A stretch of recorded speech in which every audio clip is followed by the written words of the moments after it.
Narito ang mensahe ng Panginoon sa iyo ngayon. Alam ko ang bigat na matagal mo nang dinadala. Alam ko ang mga sandaling ngumingiti ka sa harap ng iba kahit may lungkot sa iyong puso. Alam ko ang mga gabing tahimik kang nag-iisip, nagtatanong kung kailan matatapos ang mga pagsubok at kung kailan muling magiging magaan ang iyong buhay. Hindi nakatago sa akin ang iyong sakit. Nakikita ko ang mga bagay na hindi mo masabi sa iba. Naririnig ko ang mga panalangin na minsan ay ilang salita lamang dahil hindi mo na alam kung ano ang sasabihin. At kahit hindi mo nakikita ang aking pagkilos, hindi ibig sabihin na wala ako, kasama mo ako. Anak, huwag mong isipin na mahina ka dahil nasasaktan ka. Ang pag-iyak ay hindi tanda ng pagkatalo. May mga panahon talagang kailangan mong huminto, magpahinga, at hayaang mailabas ang bigat na nasa iyong puso. Ngunit huwag kang manatili mag-isa sa iyong sakit. Lumapit ka sa akin. At kung may taong pinagkakatiwalaan mo, isang miyembro ng pamilya, kaibigan, guro o taong makikinig sa iyo, huwag kang matakot na sabihin ang iyong nararamdaman. Minsan, ginagamit ko ang mga taong nasa paligid mo upang iparamdam sa iyo na hindi ka nag-iisa. Huwag mong hayaang ang mga masasakit na nangyari sa nakaraan ang magsabi kung sino ka. Hindi ka lamang iyong mga pagkakamali. Hindi ka lamang iyong mga kabiguan. Hindi ka lamang iyong mga araw na puno ng luha. Ikaw ay aking minamahal na anak, may halaga ang buhay mo. May dahilan upang magpatuloy ka.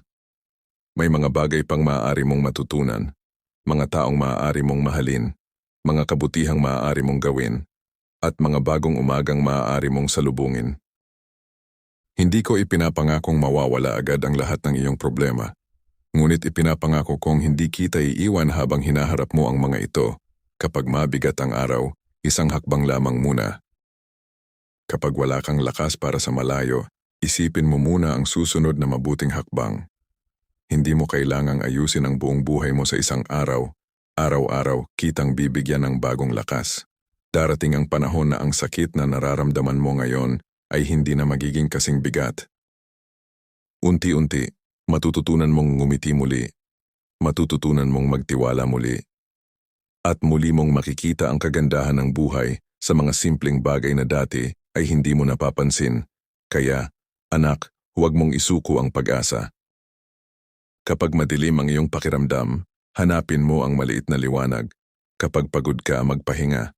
Kapag nalulungkot ka, manalangin. Kapag kailangan mo ng kasama, humingi ng tulong. At kapag hindi mo alam ang susunod na gagawin, hawakan mo lamang ang aking kamay at gawin ang isang mabuting hakbang. Anak, hindi natatapos ang kwento mo sa isang malungkot na kabanata. May panibagong umaga, may panibagong pagkakataon, may panibagong pag-asa. At habang nagpapatuloy ka, tandaan mong hindi kita iniiwan sa gitna ng iyong mga luha. Kasama mo ako sa iyong paglalakbay at patuloy kitang mamahalin sa bawat araw. Kaya huminga ka, magpahinga, manalangin at magpatuloy. May pag-asa pa, may liwanag pa. May magandang bukas pang maaaring dumating. Ang Panginoon ay malapit sa mga pusong nasasaktan at inililigtas niya ang mga nawawalan ng pag-asa. Awit 35:18. Type Amen. Follow, like, comment, share.